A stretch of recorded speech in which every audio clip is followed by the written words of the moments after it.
नमस्कार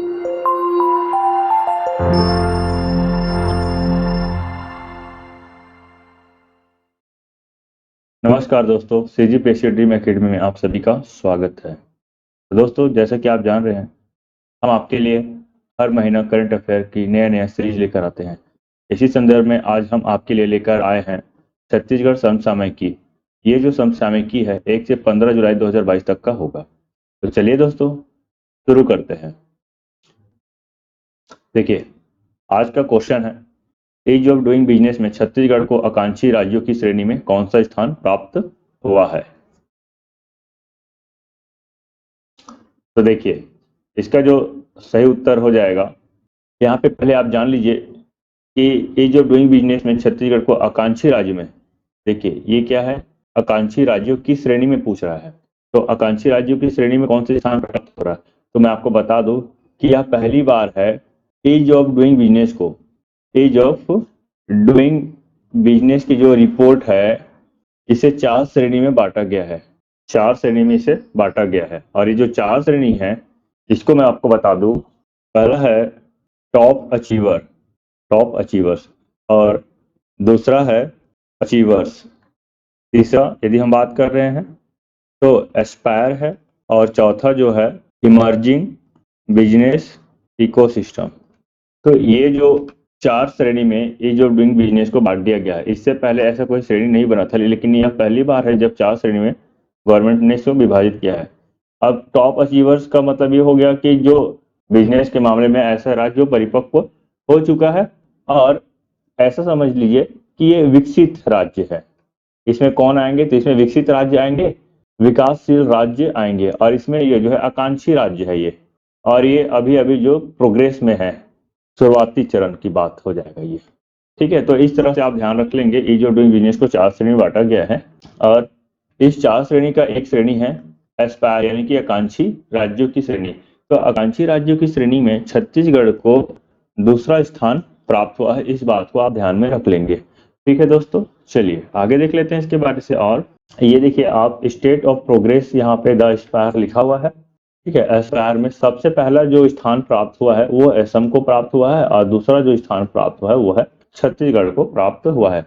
और आपको ये भी बता देता हूँ कि ईज ऑफ डूइंग बिजनेस जो है, ये बिजनेस BRAP है ना, बिजनेस रिपोर्ट एक्शन प्लान 2020 का ही रिपोर्ट है ये। इसे BRAP 2020 रिपोर्ट भी कहा जाता है, इस बात को आप ध्यान में रखेंगे। चलिए आगे और देख लेते हैं इसके बारे से, क्या है business reform action plan BRAP। ध्यान रखेंगे, हाल ही में वाणिज्य, देखिए ये जो किसके अधीन है, वाणिज्य और उद्योग मंत्रालय के अधीन है, और यही जो है ease of doing business ranking जारी करते हैं। और ये किस पर आधारित होता है, बिजनेस रिफॉर्म एक्शन प्लान पर आधारित होता है, और ये 2020 का रिपोर्ट है। इससे पहले यदि हम बात करते हैं 2019 का, तो 2019 के रिपोर्ट में देखिए यहाँ पे लिखा हुआ है छत्तीसगढ़ को जो है देश के 36 राज्यों में 6वां स्थान प्राप्त हुआ था, ये आपको पता ही होगा। तो इस बार आकांक्षी राज्यों के श्रेणी में छत्तीसगढ़ को दूसरा स्थान प्राप्त हुआ है। ध्यान रखेंगे, आकांक्षी राज्यों की श्रेणी में, इस बात को आप ध्यान में रख लेंगे। चलिए ठीक है, चलिए इसमें बस इतना ही था। आगे और देख लेते हैं कौन कौन सी 4 नई श्रेणी है। टॉप अचीवर्स, आपको बता दूं कि जो टॉप अचीवर श्रेणी है, इसमें कुल 7 राज्य शामिल है। इसमें जो प्रथम स्थान प्राप्त किया, ऑल ओवर रैंकिंग की यदि हम बात भी करते हैं तो आंध्र प्रदेश जो है प्रथम स्थान पर है, इस बात को आप ध्यान रखेंगे। 2019 के रिपोर्ट में भी आंध्र प्रदेश प्रथम स्थान पर था, और 2020 के रिपोर्ट में भी आंध्र प्रदेश टॉप राज्य में है। उसके बाद अंडर अचीवर, यानी कि हासिल करने की राह पर है। ठीक, इसमें कुल 6 राज्य शामिल है। इसमें कौन कौन से हैं, उत्तर प्रदेश, हिमाचल, उत्तराखंड, ओडिशा, मध्य प्रदेश और महाराष्ट्र, इसी बात को ध्यान रखेंगे। और आकांक्षी राज्यों की श्रेणी में देखिए, असम, केरल, गोवा, झारखंड, छत्तीसगढ़, राजस्थान और पश्चिम बंगाल है। कुल 7 राज्य हैं। और उभरते हुए कारोबारी श्रेणी में है दिल्ली, त्रिपुरा, अंडमान निकोबार, बिहार, चंडीगढ़, दमन और दीव, दादरा और नागर हवेली, जम्मू कश्मीर, मणिपुर, मेघालय, नागालैंड और त्रिपुरा। इस तरह से कुल 11 राज्य इसमें शामिल है। तो आप ध्यान रखेंगे, बिजनेस रिफॉर्म एक्शन प्लान, ये बहुत इंपॉर्टेंट क्वेश्चन है दोस्तों। ये आपको CGPSC या CG व्यापम में जरूर पूछा जाएगा कि ईज ऑफ डूइंग रिपोर्ट है, ये जो डूइंग बिजनेस रिपोर्ट है इसे कितने भागों में बांटा गया है, तो ये इसे ध्यान रखेंगे 4 श्रेणी में बांटा गया है। कौन कौन 4 श्रेणी है इसे भी आप ध्यान में रख लेंगे, बहुत इंपॉर्टेंट है। और छत्तीसगढ़ को किस श्रेणी के तहत दूसरा स्थान प्राप्त हुआ है, तो आप ये भी ध्यान रखेंगे कि छत्तीसगढ़ को आकांक्षी राज्यों की श्रेणी में द्वितीय स्थान प्राप्त हुआ है। ठीक है दोस्तों, चलिए आगे देख लेते हैं इसके बारे से और कुछ। देखिए 4 नई श्रेणी में the achievers, the top achiever, ये सबसे पहले है ना, उसके बाद ये आ जाएगा। तो आंध्र प्रदेश, जैसे मैंने पहले बताया था, आंध्र प्रदेश पहले स्थान पर है, गुजरात जो है दूसरे स्थान पर, तीसरे स्थान पर हरियाणा, चौथे स्थान पर कर्नाटक, फिर पंजाब, तेलंगाना और अंतिम में तमिलनाडु है। तो आप ध्यान में रखेंगे। वही अचीवर्स की बात करते हैं तो इसमें हिमाचल प्रदेश को प्रथम स्थान मिला है, मध्य प्रदेश को द्वितीय स्थान मिला है, फिर महाराष्ट्र, ओडिशा, उत्तर प्रदेश और उत्तराखंड। इस चीज को ध्यान रखेंगे। आपको फिर से बता देता हूं कि ये बिजनेस रिफॉर्म एक्शन प्लान 2020 के तहत रैंकिंग जारी किया गया है। आगे और देख लेते हैं। एस्पायर आकांक्षी में असम प्रथम, छत्तीसगढ़ द्वितीय स्थान, फिर गोवा, फिर झारखंड, केरला, राजस्थान, वेस्ट बंगाल। फिर इमर्जिंग बिजनेस इकोसिस्टम में है अंडमान निकोबार, बिहार, चंडीगढ़, दिल्ली, दमन एंड दीव, दादर एंड नगर हवेली। ये सब चीज को आप ध्यान में रखेंगे। उम्मीद कर रहा हूँ आपको हमारे वीडियो पसंद आ रहा। दोस्तों यदि आप पहली बार हमारे चैनल में विजिट करें तो प्लीज हमारे चैनल को सब्सक्राइब कीजिए और इस चैनल को ज्यादा से ज्यादा लोगों तक शेयर कीजिए ताकि ज्यादा से ज्यादा लोगों तक इस चैनल का लाभ हो। दोस्तों यह वीडियो है बहुत इंपॉर्टेंट है, क्योंकि आजकल आप देख रहे हैं CGPSC का जो ट्रेंड बदल चुका है, वो काफी डीप में क्वेश्चन पूछ रहा है, सिर्फ एक लाइन में पूछता नहीं है आकांक्षी राज्यों की श्रेणी में छत्तीसगढ़ को कौन सा स्थान प्राप्त हुआ है, तो ऐसा क्वेश्चन नहीं पूछेगा, वो काफी डीप पूछेगा। तो आपको इस सब चीज को ध्यान में रखना पड़ेगा। कितना सारा क्वेश्चन यहाँ से बन पा रहा है, तो मैंने आपको इतना सारा चीजें बताया है। जैसे छत्तीसगढ़ को आकांक्षी राज्यों की श्रेणी में कौन से स्थान प्राप्त हुआ, ये पहला क्वेश्चन। फिर वही है ईज ऑफ डूइंग बिजनेस को कितने श्रेणी में बांटा गया है, कौन कौन से 4 श्रेणी है, इसे आप ध्यान में रख लेंगे। फिर ये भी ध्यान रखेंगे कि किस श्रेणी में कौन सा राज्य है। तो इस तरह से देखिए, इस तरह का 4 तरह से क्वेश्चन यहाँ पे यहीं पे बन रहा है। इसके आगे और बहुत सारा क्वेश्चन है। कौन सबसे पहले जारी किया, भारत में पहली बार कब लागू किया गया, कि भारत का रैंकिंग क्या है, ये सारा चीज जो है इसमें पूछा जाता है, चाहे वो राष्ट्रीय स्तर पे हो, अंतर्राष्ट्रीय स्तर पे हो या राज्य के स्तर पे हो, इस तीनों लेवल का ये क्वेश्चन बनता है। तो इसे आप ध्यान में रखेंगे। चलिए आगे देख लेते हैं। देखिए छत्तीसगढ़ क्यों सेकंड स्थान प्राप्त किया, या छत्तीसगढ़ जो 2019 में जो 6वां स्थान प्राप्त किया था, तो इसके पीछे कारण क्या है। तो देखिए प्रदेश में उद्योग और व्यापार के अनुकूल माहौल बनाने के लिए राज्य सरकार ने कई सुधार किए हैं और नियमों को सरल भी किया है। उद्योगों से जुड़ी 56 तरह की सेवाओं को ऑनलाइन कर दिया गया है।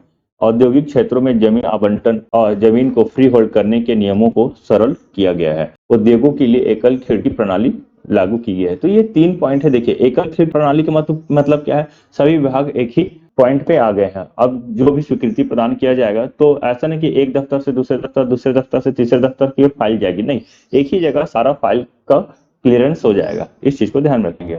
आगे देख लेते हैं। BRAP business reform action plan का उद्देश्य क्या है। तो देखिए इस रैंकिंग का उद्देश्य है निवेशकों के विश्वास, व्यापार के अनुकूल माहौल को बढ़ावा देना, एक पॉइंट। दूसरा पॉइंट क्या है, BRAP को लागू कर उनके प्रदर्शन का आकलन करना। आकलन करना का मतलब यह है कौन सा राज्य किस तरह से परफॉर्मेंस कर रहा है। तीसरा पॉइंट क्या है, राज्यों के आकलन प्रणाली के माध्यम से स्वस्थ प्रतिस्पर्धा का एक ढांचा पेश करके देश भर में व्यापार करने में आसानी को बढ़ावा देना है।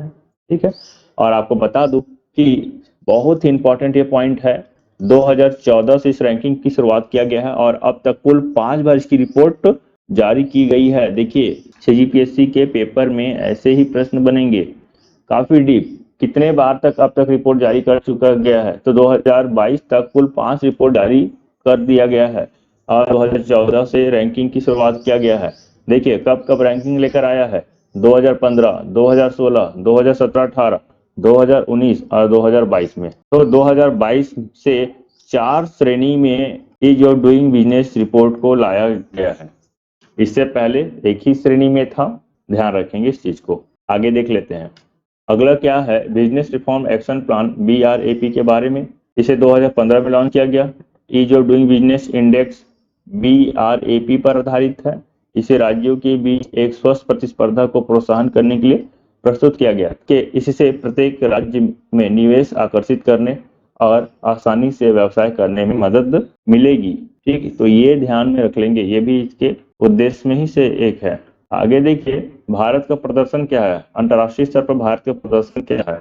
तो देखिए 2017, 18 और 19 में ease of doing business ranking में सर्वाधिक उल्लेखनीय उन्नति प्रदर्शित की है। 2017 में जो भारत है अंतर्राष्ट्रीय स्तर पे 100वां स्थान हासिल किया था, 2018 में 77वें स्थान प्राप्त किया और 2019 में जो है अब तक की जो अंतिम रिपोर्ट है ना, 2019 की रिपोर्ट जो अंतिम रिपोर्ट है यहाँ पे 63वां स्थान प्राप्त किया। ये भी CGPSC और CG व्यापम के प्रश्न में पूछा गया है, तो ध्यान रखेंगे, बहुत इंपॉर्टेंट है। और आपको ये बता दो कि जो डूइंग बिजनेस जो है अंतरराष्ट्रीय स्तर पे जो विश्व बैंक के ही एक रिपोर्ट है, तो विश्व बैंक जो है हर साल एक रिपोर्ट जारी करता है जिसे बोला गया है ease of doing business report. तो आपको फिर से बोल दूं, अंतरराष्ट्रीय स्तर पे विश्व बैंक है जो कि ease of doing business report जारी करता है। इसमें प्रत्येक देश पे व्यापार करने में सरलता को देखा जाता है कि कौन सा देश में व्यापार करना कितना सरल है। लेकिन अब विश्व बैंक जो है इस रिपोर्ट को जारी करना बंद कर दिया है। इसके पीछे कारण है, चलिए आगे देख लेते हैं क्या है कारण। Ease of doing business ranking विश्व बैंक द्वारा 2003 से प्रारंभ की गई है। 190 देशों के अर्थव्यवस्थाओं का आकलन किया जाता है। यहाँ पे 2 पॉइंट ध्यान रखेंगे। अब देखिए, अब जो है जो ease of doing business report का प्रकाशन बंद करने का फैसला किया है। क्यों? इसके पीछे कारण ये है कि जो 2018 और 2020 में गड़बड़ी पाया गया, इसमें डेटा अनियमितता देखा गया है। इसके पीछे एक कारण लाया है जो कि चीन की चाल है। ऐसा बोला जाता है कि कहीं ना कहीं डेटा के साथ छेड़खानी हुआ है और इसके पीछे चीन की ही कुछ हरकत है। इसी कारण ये जो डूइंग बिजनेस रिपोर्ट का प्रकाशन विश्व बैंक ने बंद कर दिया है, इसे आप ध्यान में रखेंगे। तो वर्तमान में जैसे 2022 में कोई रिपोर्ट नहीं आने वाला है। ठीक है दोस्तों, चलिए इस चीज को ध्यान रखेंगे कि विश्व बैंक के अधीन विश्व बैंक प्रति वर्ष ease of doing business report प्रदर्शित करता है, लेकर आता है, लेकिन अब इसे बंद करने का फैसला किया है। कारण वही है, डेटा अनियमितता। डेटा अनियमितता ही इसका एक कारण है। चलिए आगे देख लेते हैं। अब चलिए देखिए, बहुत बढ़िया क्वेश्चन है। ऐसा क्वेश्चन आपको CGPSC में देखने को मिलता है और साथ ही साथ आजकल CG व्यापम में भी इस तरह से ट्रेंड बना हुआ है कि घुमा फिरा के क्वेश्चन को पूछा जाए। ईज ऑफ डूइंग बिजनेस के आकांक्षी जिलों की श्रेणी में छत्तीसगढ़ को दूसरा स्थान प्राप्त हुआ। तो देखिए, दूसरा स्थान प्राप्त हुआ है आकांक्षी जिलों की श्रेणी में, ये हमने पढ़ा है और यह जो है केंद्रीय वाणिज्य एवं उद्योग मंत्रालय के अधीन है। तो इस तरह से हम देख रहे हैं ये दोनों के दोनों जो कथन है सही है। तो इसका जो सही विकल्प हो जाएगा वो होगा कथन 1 व 2, दोनों सही है। ठीक है दोस्तों, चलिए आगे देखते हैं इसके बारे से। और निम्नलिखित कथनों पर विचार कीजिए। छत्तीसगढ़ में स्थित लोरो घाटी, देखिए आपको पता होगा लोरो घाटी कहाँ है, बहुत फेमस घाटी है छत्तीसगढ़ की। इसे फूलों की घाटी के नाम से भी जाना जाता है। चलिए मैंने यहीं पे ही बता दिया आपको, है कि नहीं, फूलों की घाटी के नाम से भी जाना जाता है। तो देखिए प्रश्न पढ़ लेते हैं। छत्तीसगढ़ में स्थित लोरो घाटी सरगुजा जिले में है, क्या ये सही है? इस घाटी से शंख नदी प्रवाहित होती है। इस घाटी को फूलों की घाटी के नाम से भी जाना जाता है। आपको बता दो कि छत्तीसगढ़ में जो लोरो की घाटी है वो सरगुजा जिले में नहीं है। कहाँ है? तो जसपुर जिले में है। तो इस तरह से ये गलत हो जाएगा पहला ऑप्शन, और पहला कथन गलत हो जाएगा। इस घाटी से शंख नदी प्रवाहित होती है, तो हाँ ये है, सही है। शंख नदी प्रवाहित होती है, यहाँ पे नेशनल हाईवे 43 यहीं से गुजरते हैं। इस घाटी को फूलों की घाटी के नाम से भी जाना जाता है, तो हाँ। तो इस तरह से हम देख रहे हैं कथन 2 और कथन 3 सही है। तो इसका जो सही उत्तर जो हो जाएगा ऑप्शन सी, कथन 2 और कथन सी, तो यही उसका सही उत्तर होगा। चलिए आगे देखते हैं इसके बारे से कुछ। ये देखिए, ये घाटी है, लोरो घाटी है, जो कि जसपुर जिला में है और इस तरह से आपको घाटी दिखाई देगा। बहुत ही सुंदर घाटी देखने को मिलता है, एक प्रकार का पर्यटन स्थल भी है ये। चलिए आगे देख लेते हैं इसके बारे से कुछ और। क्यों है चर्चा में? देखिए आपको बता दूं कि वहां के जो NH43 जो रोड है उसका चौड़ीकरण का काम चल रहा है। तो इसी दौरान क्या हो रहा है, वहां पे एक शिव मंदिर आ गया रास्ते में, तो शिव मंदिर को हटा के सबसे ऊंचे पहाड़ पर दोबारा उसे बसाया गया है। यही कारण है कि ये चर्चे में है।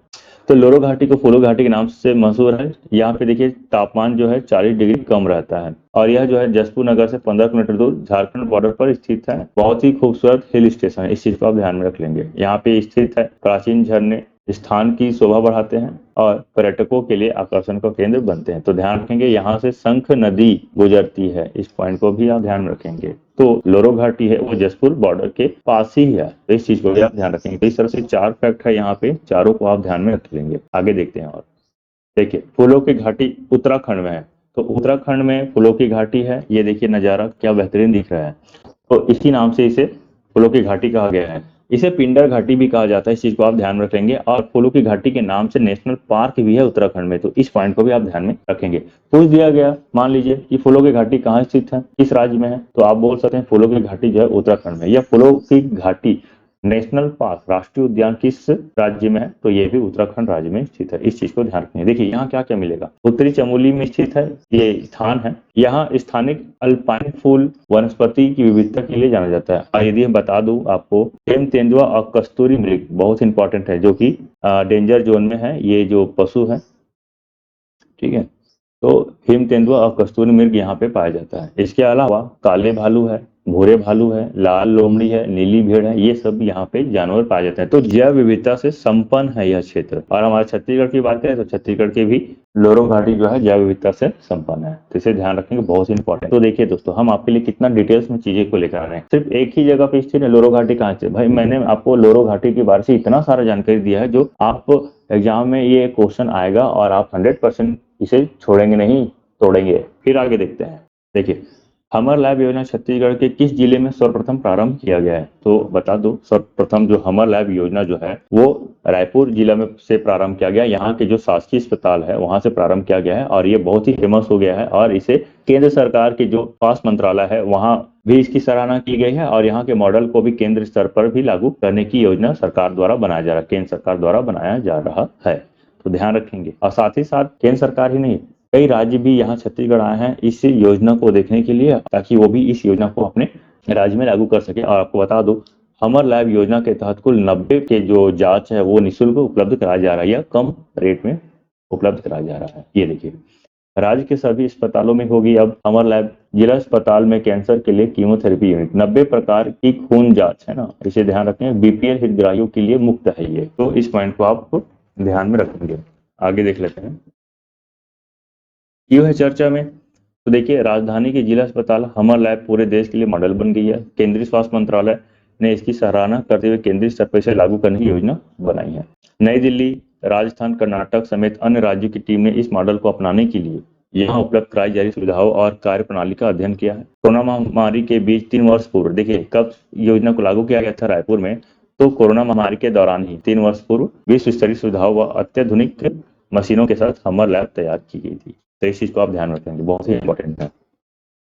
स्वास्थ्य सुविधाओं को बेहतर बनाने के उद्देश्य से रायपुर के मॉडल को राज्य के 9 जिलों ने अपनाया है। देखिए कौन कौन से जिला जो इसे अपनाया है, तो दुर्ग, बालोद, बलौदाबाजार, कांकेर, कोंडागांव, बस्तर, सुकमा, बीजापुर, बलरामपुर और साथ रायपुर भी है। और इसके साथ ही साथ 3 सामुदायिक केंद्र है, मानपुर, पाटन, पलारी। यहाँ भी हमर लैब योजना की स्थापना की जा चुकी है, इस चीज को ध्यान रखेंगे। 90 प्रकार की जांच है। क्या क्या जांच है, जैसे देख लीजिए, खून, पेशाब, विटामिन, थायराइड, हार्मोन, ये सब चीज की निःशुल्क जांच यहाँ होती है, तो ध्यान रखेंगे, ये बहुत ही इंपॉर्टेंट है। यदि आप बात करें तो सीजीपीएससी मेंस एग्जाम में भी इस तरह का क्वेश्चन पूछा जाता है, जो पेपर 7 या कहीं ना कहीं पेपर 6 में इसे देखने को मिलेगा, और साथ ही साथ पेपर 4।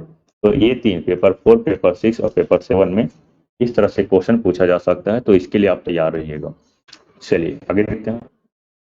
हाल ही में राज्य सरकार ने किन 4 पुरातात्विक स्थलों को संरक्षित करने का निर्णय लिया था। आपको बता दूं कि राज्य सरकार कुल 4 पुरातात्विक स्थलों को संरक्षित करने का निर्णय लिया है। और यह कौन से 4 पुरातात्विक स्थल है? मटकू द्वीप और तर्री घाट और राजिम, डमरू और राजिम, महेशपुर और डबरू। तो इस तरह से पैटर्न बना हुआ है। देखिए कितना अच्छे तरीके से आपके लिए क्वेश्चन लाया हूँ। अब हमारे व्यापम में भी पूछा जा रहा है, तो ध्यान रखेंगे, इस तरह का क्वेश्चन के लिए आप तैयार रहिएगा। क्या है इसका सही उत्तर? तो देखिए मैं बता दूं, राजिम ऑप्शन नहीं है यहाँ पे। मटकू द्वीप, तर्री घाट, महेशपुर और डमरू, ये 4 जो क्षेत्र है इसको संरक्षित करने का राज्य सरकार ने निर्णय लिया है। तो इसका जो सही विकल्प हो जाएगा 1 और 3। तो 1 और 3 कहाँ है? ऑप्शन बी पर है। तो ध्यान रखेंगे, ऑप्शन बी इसका जो है सही उत्तर हो जाएगा, मटकू द्वीप, तर्री घाट, महेशपुर और डमरू। तो चलिए इसके बारे से और डिटेल्स ले लेते हैं।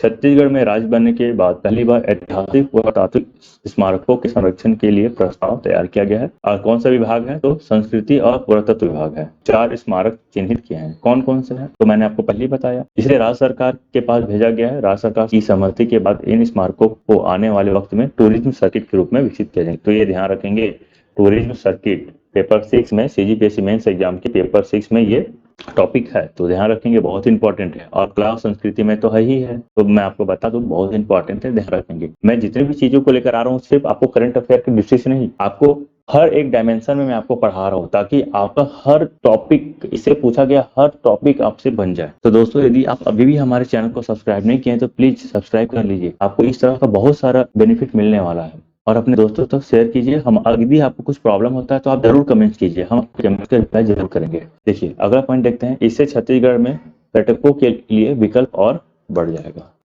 चलिए, कौन कौन सा 4 क्षेत्र है? तो मटकू द्वीप जो कि मुंगेली जिले में है। आपको बता दूं कि सीजी व्यापम के एग्जाम में हाल ही में हुआ था, जो कि शायद मंडी निरीक्षक का है, तो उसमें पूछा गया था कि मटकू द्वीप किस जिले में स्थित है। तो मटकू द्वीप मुंगेली में स्थित है, तर्रीघाट दुर्ग में है, महेशपुर अंबिकापुर में है, डमरू जो है बड़ौदा बाजार में। तो ध्यान रखेंगे, ये 4 क्षेत्र का नाम याद रखेंगे और कौन से जिले में है ये भी ध्यान रखेंगे। पूछ दिया डमरू, अब देखिए डमरू हो सकता है कई लोग सोचे ही ना वो कहाँ है, तो ध्यान रखेंगे डमरू जो है बड़ौदा बाजार में है। बोलने का मतलब ये है कि बाजार में लोग डमरू ही तो बजाएंगे। चलिए, बता दें कि राज्य बनने से पहले 58 जगहों को संरक्षित किया गया था। इसमें प्रमुख रूप से राजिम के कुलेश्वर मंदिर, चंद्रखुर के शिव मंदिर, पलारी के सिद्धेश्वर मंदिर, धोबिन के चितावरी देवी मंदिर, तरपोंगी के मावली देवी मंदिर और नवा गांव के प्राचीन ईट मंदिर शामिल है। तो ये फेमस है, जो राज्य निर्माण से पहले ही संरक्षित करने का इसका प्रस्ताव पारित हो गया था, और इन जगहों को संरक्षित किया भी जा रहा है, और ये फेमस जगह है ना, ध्यान रखेंगे। राजिम के कुलेश्वर मंदिर, चंद्रपुर के शिव मंदिर, पलारी के सिद्धेश्वर मंदिर, धोबिन के चितावरी मंदिर और तरपोंगी के मावली देवी मंदिर और नवा गांव के प्राचीन ईट मंदिर है। तो चलिए आगे लेते हैं। अब इन चारों स्थलों की हम विशेषता देखते हैं। देखिए, ये जो है मटकू द्वीप के मंदिर है। देखिए, मटकू द्वीप बिलासपुर और मुंगेली जिले के बीच शिवनाथ नदी में है।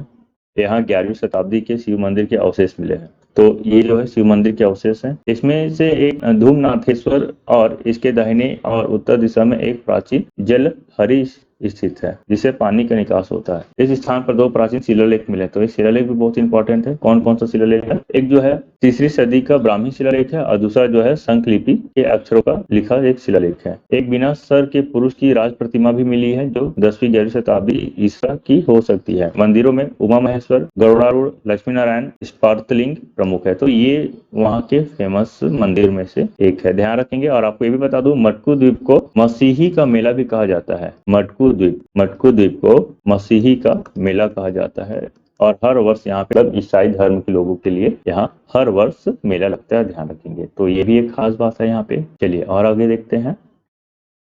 तर्री घाट। तो तर्री घाट पुरातत्व विभाग की खुदाई में खारून नदी, कौन सी नदी, इसको भी ध्यान रखेंगे। तर्री घाट है कहाँ? तो हमने बताया आपको पहले ही कि दुर्ग जिले में है, और दुर्ग जिले में कौन सी नदी? तो खारून नदी के तट पर। क्या बोल रहे हैं यहाँ पे? खारून नदी के तटीय इलाके में कई पुराने टीले और प्राचीन नगरों के अवशेष व शिलालेख मिला है यहाँ पे। डमरू बलौदा बाजार से लगभग 14 किलोमीटर दूर डमरू गांव भी है। पुरातत्व विभाग की खुदाई में भगवान बुद्ध का पदचिन्ह समेत कई तरह की मूर्तियां मिली है।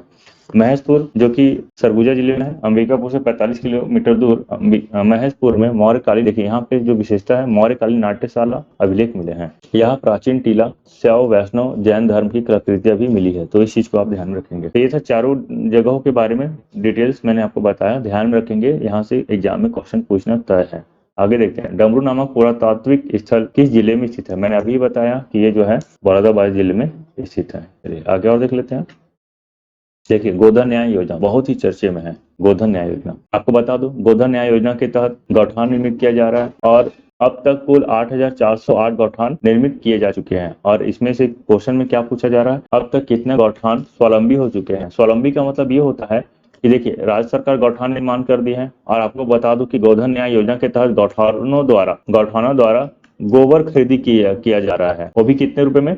2 रुपए में, ठीक है, 2 रुपए प्रति किलो में गोबर खरीदी की जा रही है। स्वावलंबी का मतलब यह है कि ऐसे गौठान जो है अब वित्तीय स्तर पे राज्य सरकार पर निर्भर नहीं है, वो अपने ही खुद अर्थव्यवस्था को चला रहा है। इसके लिए राज्य सरकार उसे किसी भी तरह की आर्थिक सहायता नहीं कर रही है। तो ये होता है स्वावलंबी का मतलब, कि खुद पैसा कमा के खुद अपना गौठान को चला रहे हैं। और आपको बता दूं, इस समिति के माध्यम से किया जा रहा है, महिला समिति जो इसमें प्रमुख है। तो कितने गौठान स्वावलंबी हो चुके हैं? तो देखिए, मैंने आपको पहले बता दिया कि 8,408 गौठान है, और 3,089 गौठान ऐसे हैं जो स्वावलंबी हो चुके हैं। और स्वावलंबी होने में सबसे प्रमुख जिला जो है, सबसे ज्यादा आर्थिक रूप से सशक्त हो चुके हैं, वो है रायगढ़ जिला। तो इस बात को भी आप ध्यान रखेंगे कि कौन सा जिला जो है अग्रणी है स्वावलंबी के मामले में, तो रायगढ़ जिला। चलिए आगे देखते हैं इसके बारे में। गोधन न्याय योजना के तहत राज्य में अब तक स्थापित 8,408 गौठानों में से 3,089 स्वावलंबी हो गए हैं, यानी अब उन्हें गोबर खरीदी सहित अन्य खर्च के लिए सरकार से पैसा नहीं मांगना पड़ रहा है। इन गौठानों ने अपने दम पर 15.93 करोड़ रुपए की गोबर खरीदी कर चुके हैं। देखिए गोबर खरीदी का कितना सारा फायदा है। एक तो वर्मी कंपोस्ट बन रहा है, गोबर से पेंट भी बन रहा है, बिजली भी उत्पादन हो रहा है। तो देखिए इतना सारा चीजें हैं जो कि गोबर से हमें प्राप्त हो रही है। तो देखिए आपको ये भी बता दूं कि जो गौठान है, राज्य सरकार जो है गौठानों को रूरल इंडस्ट्रियल पार्क के तौर पर विकसित करने की कोशिश कर रहे हैं। रूरल इंडस्ट्रियल पार्क में आपको बहुत सारी चीजें मिलेगी, जैसे ये सब चीजें हैं। इसके साथ ही साथ रूरल इंडस्ट्रियल पार्क में जैसे हथकरघा से संबंधित चीजें आपको मिलेगी, उसके बाद बिजली उत्पादन वहां होगा, मिल रहेगी, तेल मिल, दाल मिल, ये सब चीजें रूरल इंडस्ट्रियल पार्क में आपको देखने को भी मिलेगा। तो देखिए आगे देखते हैं। रायगढ़ जिले में सबसे ज्यादा 279 गौठान स्वावलंबी हो चुके हैं। फिर दूसरे नंबर पे राजनांदगांव है और तीसरे नंबर पे जांजगीर जिला है, इसे आप ध्यान में रखिए। और देखिए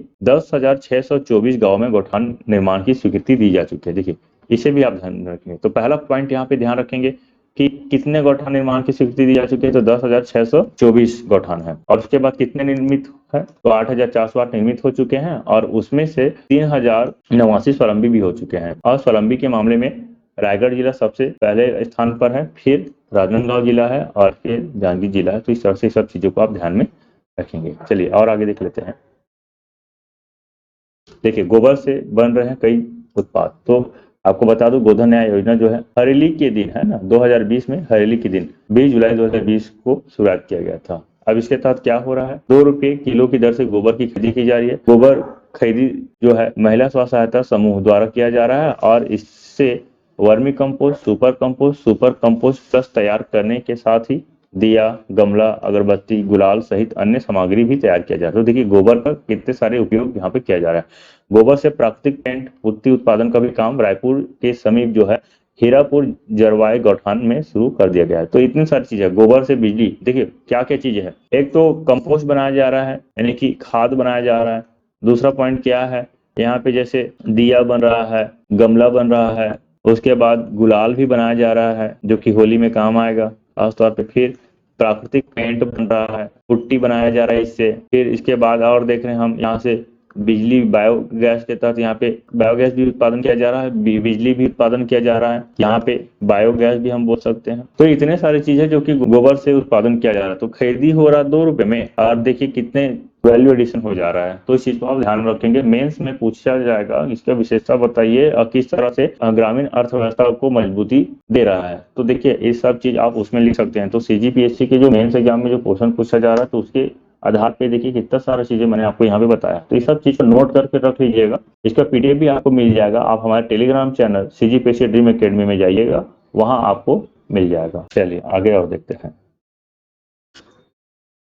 विद्युत उत्पादन हो रहा है। आपको बता दूं कि रायपुर, दुर्ग, बेमेतरा यही 3 गौठान हैं इस जिले के जहां से बिजली उत्पादन हो रहा है। और उसके बाद प्राकृतिक पेंट पुट्टी भी है। इसके लिए 75 गौठान को चयनित किया गया है। गौठानों को रूरल इंडस्ट्रियल पार्क के रूप में विकसित कर वहां प्रोसेसिंग यूनिट भी लगाई जा रही है।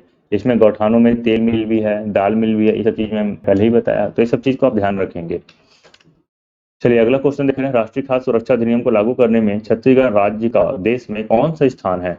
तो कौन सा स्थान है, तो बता दूं 19वां स्थान है ना। आपको बता दो राष्ट्रीय खाद्य सुरक्षा अधिनियम जो है 2013 में लाया गया था और छत्तीसगढ़ द्वारा सर्वप्रथम लाया गया था 2012 में। तो ये जो है केंद्र के स्तर पे है और ये जो है छत्तीसगढ़ राज्य के स्तर पर है। तो सबसे पहला राज्य जो है जो इस अधिनियम को लागू किया है वो है छत्तीसगढ़। लेकिन यहाँ पे क्वेश्चन ये पूछ रहा है कि जो केंद्र सरकार की जो योजना है उसको लागू करने में कौन सा राज्य अग्रणी है या छत्तीसगढ़ कौन से स्थान पर है। तो छत्तीसगढ़ की बात करूँ तो छत्तीसगढ़ जो है 19वां स्थान पर है। और यदि प्रथम स्थान में किस राज्य है, कौन सा राज्य है प्रथम स्थान पे यदि हम बात करते हैं तो वो है उड़ीसा। तो इस चीज को भी आप ध्यान में रखेंगे। चलिए आगे देखते हैं इसके बारे से कुछ। ये देखिए उड़ीसा टॉप राज्य में है और त्रिपुरा जो है बेस्ट एमोंग स्मॉलर स्टेट्स, छोटे राज्य में त्रिपुरा सबसे बेस्ट है। तो यहाँ देख लीजिए प्रथम स्थान पर है उड़ीसा, दूसरे स्थान पर है उत्तर प्रदेश और तीसरे स्थान पर है आंध्र प्रदेश। तो इस तरह ध्यान रखेंगे। और हमारा छत्तीसगढ़ जो है 19वां स्थान पर है। चलिए आगे देखते हैं इसके बारे से। केंद्रीय खाद्य और उपभोक्ता मामलों के मंत्री पीयूष गोयल ने राष्ट्रीय खाद्य सुरक्षा अधिनियम के लिए रैंकिंग सूचकांक 2022 जारी किया राष्ट्रीय खाद्य सुरक्षा अधिनियम को लागू करने के मामले में ओडिशा पहले स्थान पर है, जबकि उत्तर प्रदेश दूसरे और आंध्र प्रदेश तीसरे स्थान पर है। वहीं छत्तीसगढ़ 19 स्थान पर है। इसे जो है लक्षित सार्वजनिक वितरण प्रणाली के तहत होने वाले संचालन और पहल के माध्यम से मापा गया है। मतलब जो रैंकिंग जारी की गई है वो किसके तहत की गई है? तो जो रैंकिंग जो है टारगेटेड T4 टारगेटेड PDS प्रणाली के तहत किया गया है। आगे देखते हैं राष्ट्रीय खाद्य सुरक्षा कानून क्या है, आप इसे ध्यान रखेंगे। एक व्यक्ति को गरिमापूर्ण जीवन जीने के लिए अच्छी गुणवत्ता का खाद्यान्न उपलब्ध हो, ये उपलब्धता पर्याप्त मात्रा में हो और पोषण युक्त हो, इतने मूल्य पर हो कि उसे प्राप्त करने में व्यक्ति को सोचना ना पड़े। इस बात को ध्यान में रखते हुए सरकार, जो कि केंद्र सरकार है, ध्यान रखेंगे, केंद्र सरकार ने 10 सितंबर 2013 को राष्ट्रीय खाद्य सुरक्षा अधिनियम अधिसूचित किया है। तो इस चीज को आप ध्यान रखेंगे कब अधिसूचित किया गया था, तो ये भी इंपॉर्टेंट है, ध्यान रखेंगे 10 सितंबर 2013 है, इसे आप ध्यान में रख लेंगे। चलिए आगे देखते हैं। और राष्ट्रीय खाद्य सुरक्षा कानून का उद्देश्य क्या है? तो उद्देश्य तो मैंने पहले ही बता दिया था, लेकिन अब देखिए इसकी विशेषता की जब हम बात करते हैं तो ये है कि भारत सरकार का उद्देश्य मानव को पोषण की सुरक्षा प्रदान करना है और 80 करोड़ लोगों तक इसका लाभ को पहुंचाना है। और आपको ये भी बता दूं कि 1 से 3 रुपए प्रति किलो के दर पर खाद्यान्न उपलब्ध कराया जा रहा है। छत्तीसगढ़ में देख लीजिए, यदि हम छत्तीसगढ़ की बात करते हैं तो बहुत सारे कार्ड बना हुआ है, जिसमें अंत्योदय कार्ड है, और उसके बाद यदि हम अंत्योदय कार्ड, BPL कार्ड, ये सब चीजें हैं। और देश में बता दूं कि पूरे भारत का 67% जो हिस्सा जो है राष्ट्रीय खाद्य सुरक्षा अधिनियम कवर करती है। लेकिन छत्तीसगढ़ की यदि हम बात करते हैं तो छत्तीसगढ़ का जो सार्वजनिक PDS प्रणाली जो लागू किया गया है राज्य सरकार द्वारा, इसके तहत 100% लोगों को टारगेट किया गया है। मतलब चाहे वो BPL श्रेणी के हो या APL श्रेणी को हो, सभी को खाद्य सुरक्षा दिया जाएगा। BPL श्रेणी को 1 रुपये प्रति किलो की दर से और APL श्रेणी को 10 रुपये प्रति किलो की दर से चावल उपलब्ध कराया जा रहा है। इस चीज को आप ध्यान रखेंगे। और प्रति सदस्य जो है या प्रति व्यक्ति जो है 7 किलो खाद्यान्न उपलब्ध कराया जा रहा है, जो कि चावल की बात करूं मैं यहाँ पे। चावल के अलावा दाल मिल रहा है, नमक मिल रहा है, फिर चना मिल रहा है, ये सब चीजें भी मिल रहा है, तो ध्यान रखेंगे। यदि आपको हमारा वीडियो अच्छा लगा और आप चाह रहे हैं इसी तरह हम आपके लिए वीडियो आगे भी लेते आए, तो आप प्लीज़ हमारे चैनल को सब्सक्राइब कर लीजिए ताकि हमें भी कुछ मोटिवेशन मिले। और लाइक ज़रूर कीजिए यदि आपको वीडियो पसंद आया तो, और ज़्यादा से ज़्यादा लोगों तक शेयर कीजिए। तो चलिए दोस्तों, यहीं पे समाप्त करते हैं, अब फिर मिलेंगे हम नए वीडियो के साथ। Thank you.